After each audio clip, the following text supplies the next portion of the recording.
Zinedine Zidane explique son choix de quitter le Real Madrid, Karim Benzema évoque son retour en équipe de France, Peter Bosz officiellement présenté à Lyon et le FC Nantes se maintient en Ligue 1. Toute l'actualité est dans le journal de Made in Foot.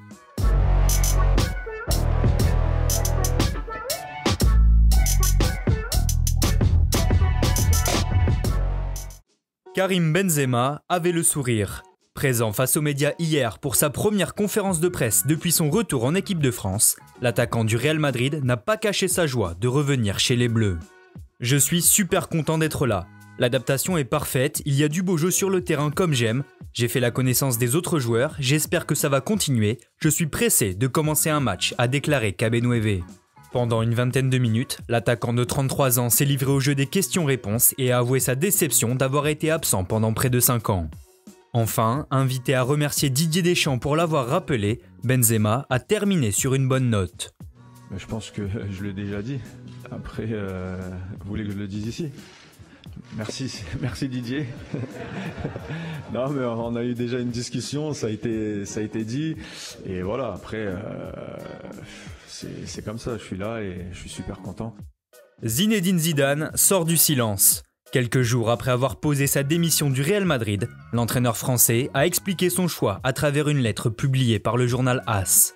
Dans ces lignes, le président de la Casablanca Florentino Pérez est clairement visé par Zizou qui écrit « Je pars parce que je sens que le club ne me donne plus la confiance dont j'ai besoin, ne m'offre pas son soutien pour construire quelque chose à moyen long terme, je ne demandais pas de privilèges mais un peu plus de mémoire ». Après des années de succès chez les merengues, Zidane quitte donc le club de la capitale espagnole sur un goût amer et devrait être suivi par Sergio Ramos. En fin de contrat au 30 juin prochain, l'emblématique capitaine de 35 ans n'a pas trouvé d'accord avec la direction madrilène pour prolonger. Au club depuis plus de 15 ans, le défenseur central espagnol va donc partir libre, la fin d'une ère à Madrid. Opération séduction réussie pour Peter Bosz. Officiellement présenté à la presse hier matin, le nouvel entraîneur de l'Olympique lyonnais a dévoilé ses méthodes et principes de jeu. Comme pressenti, l'ancien technicien du Bayer Leverkusen veut obtenir des bons résultats à Lyon tout en proposant un jeu enthousiasmant porté vers l'attaque. « J'ai une philosophie de jeu offensive et attractive. On joue pour les supporters et pas pour nous. J'aime le foot offensif, les joueurs intelligents et techniques », a expliqué l'ancien joueur de Toulon dans les années 80. Interrogé sur les similitudes entre l'OL et son ancien club de l'Ajax Amsterdam, Peter Bosz a expliqué ne pas être frileux au moment de lancer les joueurs issus du centre de formation.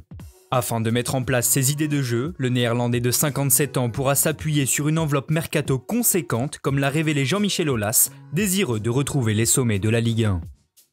Le FC Nantes a validé son maintien dans l'élite.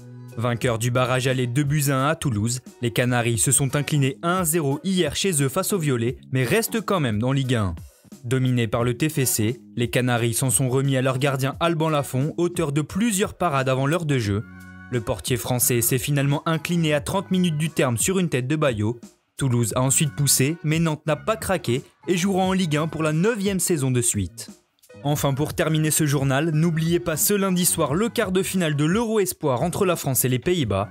Après une phase de poule réussie au mois de mars, les Bleuets affrontent un prétendant au titre final à 18h. Pour ce choc, le sélectionneur Sylvain Ripoll devrait s'appuyer sur une défense centrale de poids avec Upamecano et Konaté. Au milieu de terrain, Tchouaméni, Aouar et Soumaré devraient être alignés pour alimenter le trio d'attaque Edouard Diaby et Ikoné.